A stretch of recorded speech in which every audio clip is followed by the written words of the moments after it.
I have facial blindness, or more medically, prosopagnosia. There's a lot of confusion and misconceptions about what facial blindness is, some people not even believing it's real. So let's talk about it. Before we begin, hi, my name is Sarah, and welcome to my channel where we do our makeup and learn about neurodiversity. Today we're doing an optical illusion makeup look. Hopefully I don't fail. Prosopagnosia, or facial blindness, is a neurological disorder. There are two forms: apperceptive prosopagnosia, where you struggle to understand or recognize facial expressions or other nonverbal cues, and associative prosopagnosia, where you have difficulty recognizing faces, including people you're familiar with, or even your own. Facial blindness does also vary in severity. My ability to recognize and understand facial expressions is more mild to moderate. My ability to remember and recognize faces is more moderate to severe. It can be due to brain damage or hereditary, meaning you were born with it and it's genetic. I do not have brain damage, and my mom does experience similar symptoms to me, so in my case, it is hereditary. A lot of people think we don't see faces at all, and we see blurry blobs on people's heads. Nice blurry face. Which is very, very false. A common comment I get is, well, how do you do your makeup if you don't see your face and you're blind? Or people trying to crack jokes like telling me I'm blue. Correct, I am blue. Some blue, if I were green, I would die.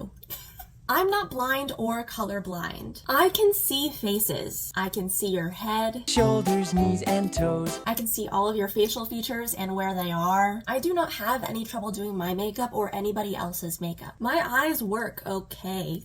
I don't have the best vision, but I can see. I wear contacts. My problem comes when telling the difference between other people and other faces. Everyone looks the same to me for the most part. I cannot remember your face. I saw someone call it facial amnesia once, which yes.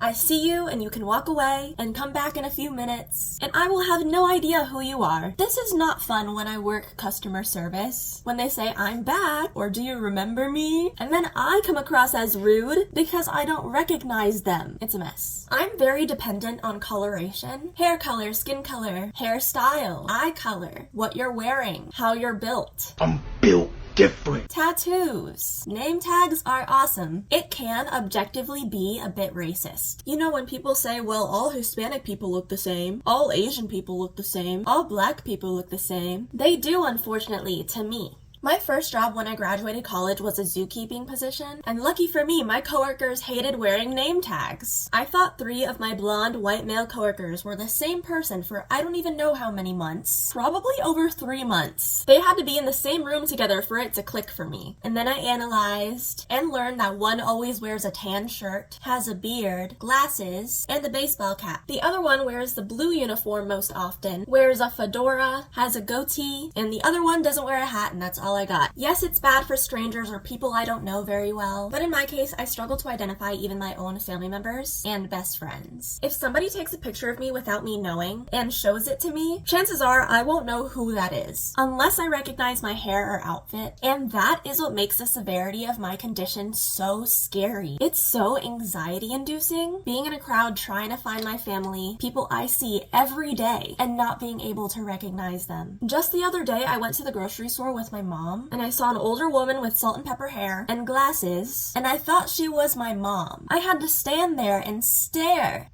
to realize that woman had short hair and was not my mother. It's the worst feeling. It does not feel good at all. Having your own mother, your sister, or your best friend standing right in front of you, and you thinking they're a stranger trying to talk to you or touch you. I hate crowds because autism, yes, but also because they're so disorientating. Imagine you're in a crowded room and every single person is a twin and look exactly the same. It's nauseating to me. I have this video from my college graduation in 2022. My sister took it. Basically, my family is up in the stands, waving, trying to get my attention, but I can't recognize them, obviously. My friend luckily points them out, so then I'm like, oh, that's my family, and I wave. But I turn away, and even though I know the general location of where they're sitting, they were gone. You can hear my sister say she doesn't see us.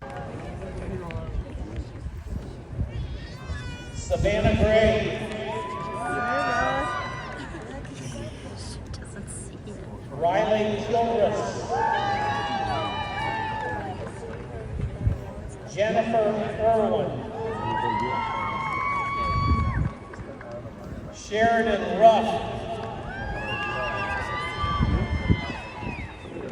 Eston Garber.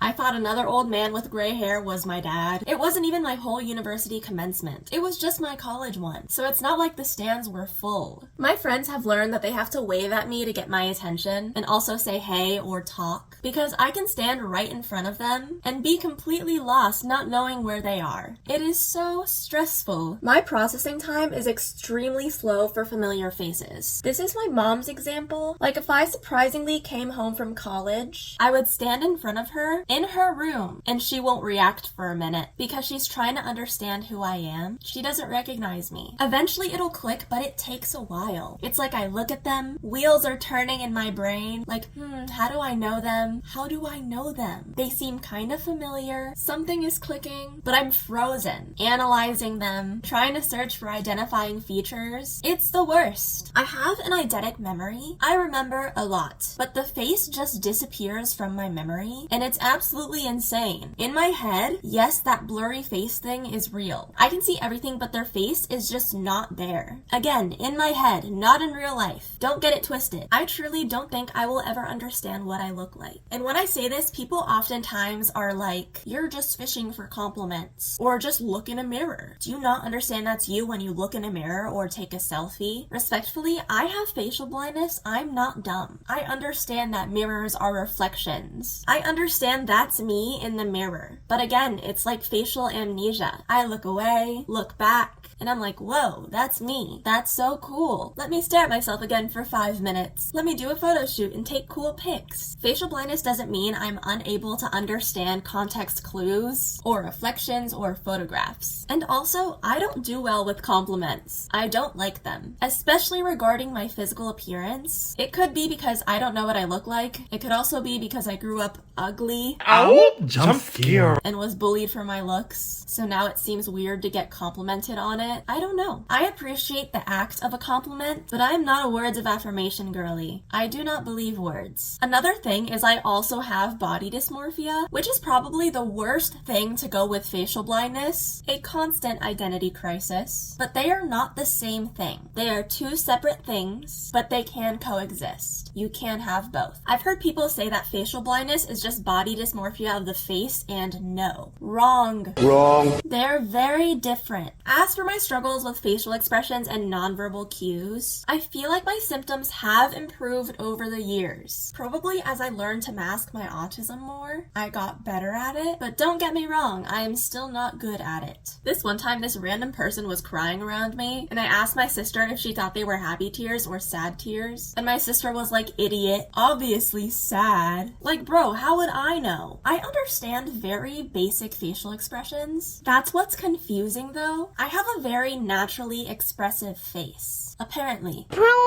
When I want to make a video to a viral sound, I usually use the back camera and let my face naturally do things. And it works super well, I think. But if I use the front camera, watch myself, and try to figure out what faces to make, I can't. Like, I can't do it on command. You have 4 options on command. Happy, sad,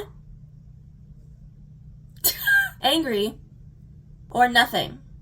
But I recently found out my on-command happy smile is not actually happy because I have dead eyes. So that's not nice. Apparently you're supposed to smize, like smile with your eyes, but that's too much work and I truly could not care less. I remember my psychologist showing me a ton of pictures with presumably different facial expressions, and I had to say what emotion the person was portraying, and they all looked like they were sneezing. I'm still convinced I was getting pranked because there's no way you can facially express that many emotions, but whatever. I don't even emotionally feel that many emotions, let alone control my facial muscles to like, what? Nah, it's so confusing. But I do feel like my symptoms are more mild now. I know my friends right now are watching this. Like, you sure about that? You sure about that?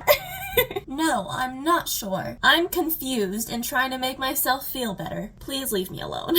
This is one thing about so many disorders or disabilities. They are truly so confusing. It's not a this is what it is and all it is. It's not black and white. Even as someone who is diagnosed with so many things, lives with so many things, experiences them every day, they confuse me too. I wish there were more black and white answers. I may be face blind, but I am fascinated by faces. I truly think they're so cool, and I think all faces are beautiful. I know a lot of times people are insecure about a mole or the size size of their nose, or some other things. And like I said before, I am always looking for identifying factors. I love the bump on your nose, or the mole on your cheek, because this makes you more memorable to me, which in turn means less stress and anxiety for me. I love unique features. It's like finally someone stands out, which is awesome. And it does make me sad that people hate those parts of themselves, because they're the parts that I love most about them. Now, the most interesting or confusing part of all of this, I am an artist. I actually paint portraits sometimes. But something that is just so fascinating to me, I can freehand draw almost anything from a reference image perfectly. Here's proof.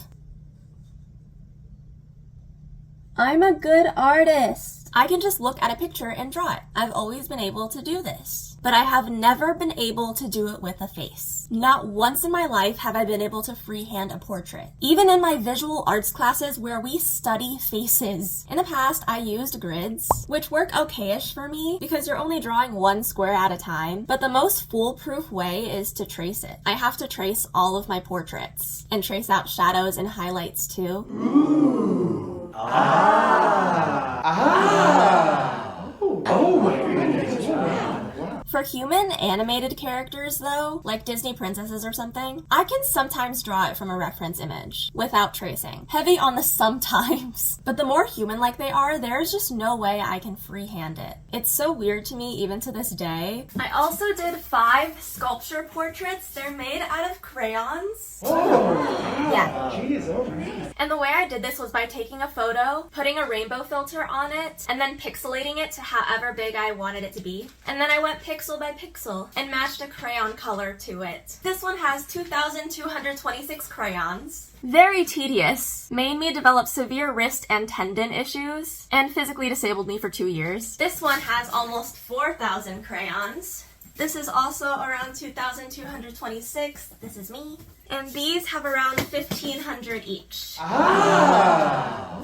I've always wanted to make a painting displaying what facial blindness looks like, but I don't know how I go about that at all, because I'll probably look at it like, wow, they all look the same. And someone can be like, no, every single face is different. So maybe I'll figure that out one day, but it's super cool in theory. Facial blindness is not super common. It affects about 3% of the human population. However, it affects over 30% of autistic people. I feel like it's probably way more common than we think. Funny side story, I had an autistic coworker who was sitting at the front desk at work on TikTok watching my videos. And I'm like, oh, that's me. And she doesn't fully process what I said. And she's like, oh, I've been following her for a while. I love her videos. And I'm like, no, dude, that's literally me on the screen. That's me. And she holds her phone up to my face and is like, that doesn't look like you. Like, bro, I filmed that a few hours ago. I don't use filters. I'm wearing that same makeup and outfit. Anyways, I think facial blindness is only really pointed out when people have more severe cases. But again, it varies. Me having considerably more severe symptoms does not invalidate someone with mild symptoms. We both have it. I hope this explanation was thorough enough and you have a bit more of an understanding of what facial blindness actually is. I understand it can be hard to believe, but I do hope this helps, and if not, just Google away. This is my personal experience with facial blindness. Not everyone will have the same experiences or symptoms. And this is a final look.